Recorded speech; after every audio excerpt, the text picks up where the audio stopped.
Hello there, how are you doing? Bienvenue dans cette vidéo où je vais te donner 3 astuces incontournables pour maîtriser la grammaire anglaise si tu es débutant en anglais. Alors, avant qu'on aborde ces 3 astuces exceptionnelles, d'ailleurs on dit 3 si jamais on est du continent américain ou alors britannique et on dit 3 si on est français, tu vas pouvoir bien sûr liker cette vidéo, partager, commenter et t'abonner avec la cloche pour être sûr que tu reçoives bien les prochaines vidéos. I'm Derek and I'm your online English teacher who is Scottish. Je suis Derek, ton professeur d'anglais en ligne qui est écossais.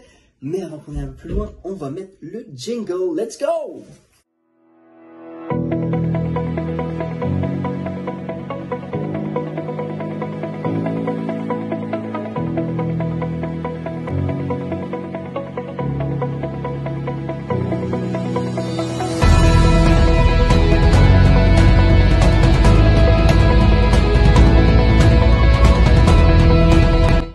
Alors voilà, si tu es aujourd'hui débutant ou que tu veux juste revoir tes bonnes bases solides, tes fondations solides en anglais pour voir si tu réussiras à progresser, si tu reprends l'anglais, si tu es dans une situation où tu veux une bonne fois pour toutes t'y mettre, j'ai 3 conseils pour toi pour t'aider à maîtriser la grammaire le mieux possible. Ces 3 conseils, ces 3 astuces que tu peux mettre en place dès aujourd'hui, que tu vas pouvoir mettre en place dès ta prochaine conversation ou ta tentative de conversation.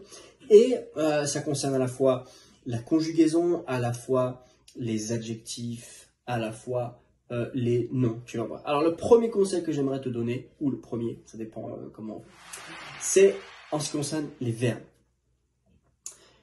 Tu ne dois pas oublier qu'au présent, forme simple, tu dois mettre un S quand tu parles à la 3e personne du singulier. Okay.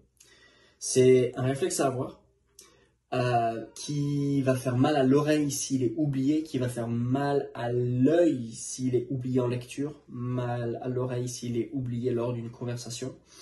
Donc ça veut dire quoi dans les faits? Si tu as he ou she, il ou elle, ou alors un prénom, Paul and Yasmin, derrière tu seras obligé de mettre le verbe avec un S. Paul speaks English.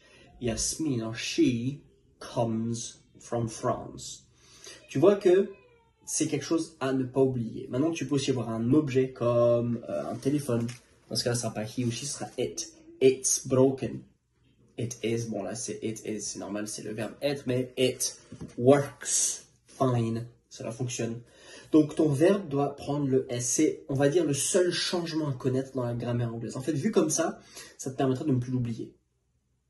Au présent, c'est le seul changement dans la grammaire, dans la conjugaison anglaise. C'est génial. Alors qu'en français, c'est je vais, tu vas, il va, nous allons, vous allez, ils vont. Et là, ça change partout.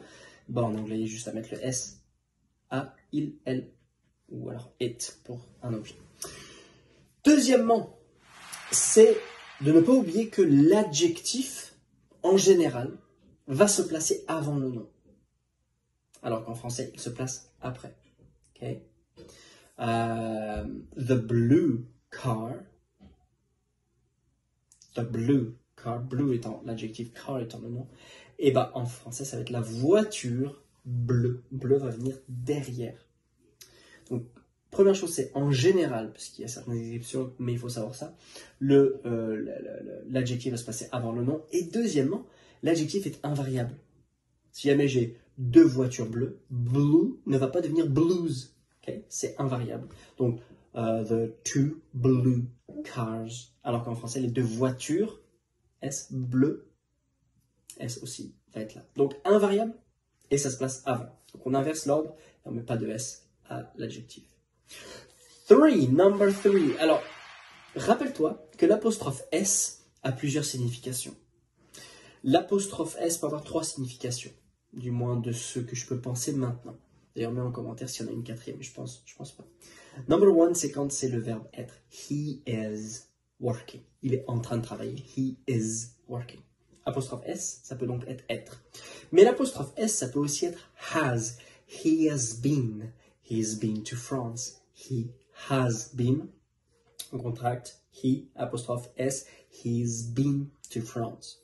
Donc là, ça peut être un has. Mais alors, si jamais je mets par exemple mon prénom, apostrophe S, Derek's phone, et ben c'est dans ce cas-là un possessif. C'est le téléphone de Derek. Derek's phone, téléphone de Derek. Qui vient d'ailleurs juste de biper, tu l'as entendu.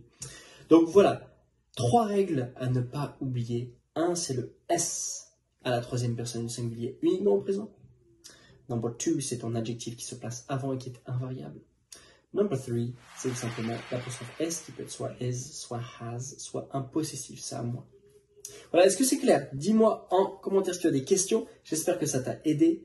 Et n'oublie pas de t'abonner, liker, partager, de me dire ce que tu en penses. Et on se retrouvera très bientôt in a new video. Et j'annonce tout de suite que cette année, Thanksgiving, alors que je suis en ce moment même aux États-Unis, Thanksgiving va être exceptionnel. J'ai une petite surprise pour toi, je t'en dis pas trop parce que là nous sommes le 5